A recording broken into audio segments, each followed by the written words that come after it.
12 जनवरी 2025 को ढाका बांग्लादेश में एक अजीब घटना घटी। Indian high commissioner Pranay Varma को फॉरेन मिनिस्ट्री बुलाया गया। मोहम्मद यूनुस के बांग्लादेश की कार्यवाहक सरकार का नेतृत्व संभालने के बाद से ये दूसरी बार ऐसा हुआ था। वहां उनका इंतजार कर रहे थे फॉरेन सेक्रेटरी एमडी जशीमुद्दीन, जिनके चेहरे से स्थिति की गंभीरता साफ झलक रही थी। मीटिंग 45 मिनट तक चली और इसमें इंडो बांग्लादेश बॉर्डर पर बढ़ते तनाव पर बात हुई। मुद्दे की जड़ में भारत पर लगे आरोप थे। बांग्लादेश का आरोप था कि भारत ने दोनों देशों की साझा सीमा पर कई जगहों पर कटीले तारों की बाड़ लगाना शुरू कर दिया है। इस आग में घी डालने का काम किया एक दुखद घटना ने, जिसने पूरी कार्यवाही पर एक लंबा साया डाल दिया। बांग्लादेश ने Indian border security force BSF पर सुनामगंज में एक बांग्लादेशी नागरिक की हत्या का आरोप लगाया। बांग्लादेशी अधिकारियों के जहन में बैठी इस घटना ने कूटनीतिक तनाव को और बढ़ा दिया। हाई कमिश्नर वर्मा का बुलाया जाना इंडो बांग्लादेश बॉर्डर पर शांति की नाजुकता की एक कड़ी याद दिलाता है। इसने खुले संवाद और आपसी सम्मान की जरूरत को रेखांकित किया ताकि स्थिति और ज्यादा बिगड़ने से रोकी जा सके।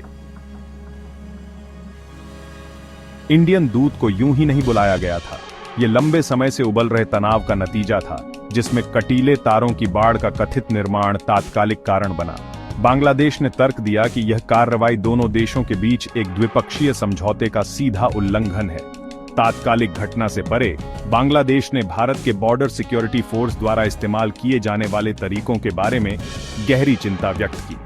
सुनामगंज में बांग्लादेशी नागरिक की हत्या को बीएसएफ की कथित सख्ती के एक बुरे उदाहरण के रूप में पेश किया गया। ढाका के अनुसार यह घटना कोई अलग थलग घटना नहीं थी, बल्कि आक्रामकता के एक बड़े पैटर्न का संकेत थी। फॉरेन सेक्रेटरी एमडी जशीमुद्दीन ने अपनी बात साफ शब्दों में कही। उन्होंने बीएसएफ की गतिविधियों पर गहरी चिंता व्यक्त की और दावा किया कि वे सहयोग और मैत्रीपूर्ण संबंधों की भावना को कमजोर कर रहे हैं, जिसे दोनों देश बनाए रखने का प्रयास करते हैं। उनका संदेश स्पष्ट था, भारत की हरकतें विश्वास को कम कर रही हैं और सीमा पर शक्ति के नाजुक संतुलन को खतरे में डाल रही है। तनाव सीमा सुरक्षा के तात्कालिक मुद्दे से आगे तक फैला हुआ था। बीएसएफ वाली घटना ने ऐतिहासिक शिकायतों और अविश्वास के एक स्रोत को छू लिया। यह दोनों पड़ोसियों के बीच जटिल और अक्सर तनावपूर्ण रिश्ते की याद दिलाता है।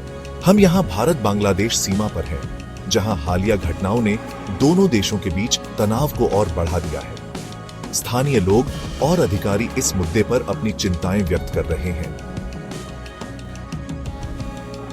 4000 किलोमीटर से ज्यादा लंबी भारत बांग्लादेश सीमा लंबे समय से विवाद का विषय रही है। इसकी सरंध्र प्रकृति ने इसे तस्करी और अवैध रूप से सीमा पार करने जैसी विभिन्न अवैध गतिविधियों का रास्ता बना दिया है। इससे अनिवार्य रूप से अक्सर हिंसक झड़पें होती रही हैं। 1971 में भारत का विभाजन और उसके बाद बांग्लादेश का जन्म अनसुलझे मुद्दों की विरासत छोड़ गया। जमीन, जल संसाधनों और लोगों की आवाजाही पर विवाद बने रहे हैं, जो कभी कभी कूटनीतिक विवादों में बदल जाते हैं। कुछ क्षेत्रों में सीमा का निर्धारण भी विवाद का विषय बना हुआ है, जिससे मामले और जटिल हो जाते हैं। इस जटिलता में एक देश से संबंधित लेकिन दूसरे देश के क्षेत्र में स्थित जमीन के टुकड़े, एन्क्लेव्स की मौजूदगी भी शामिल है। जबकि 2015 में इस विसंगति को हल करने के लिए एक समझौता हुआ था, लेकिन इसका कार्यान्वयन धीमा रहा है, जिससे दोनों तरफ नाराजगी बनी हुई है। विभाजन का ऐतिहासिक बोझ समकालीन चुनौतियों के साथ मिलकर भारत बांग्लादेश सीमा पर एक अस्थिर माहौल बना दिया है। इन मुद्दों को हल करने के लिए अतीत की सूक्ष्म समझ और पारस्परिक रूप से स्वीकार्य समाधान खोजने की प्रतिबद्धता की आवश्यकता है। भाग 4, बदलते हालात से निपटना, यूनुस और द्विपक्षीय संबंध। हाल के सीमा तनाव बांग्लादेश में बदलते राजनीतिक परिदृश्य की पृष्ठभूमि में सामने आए हैं। शेख हसीना के जाने के बाद मोहम्मद यूनुस के उदय ने इस क्षेत्र में नई गतिशीलता का परिचय दिया है। यूनुस के कार्यकाल में बांग्लादेश की विदेश नीति में एक स्पष्ट बदलाव देखा गया है।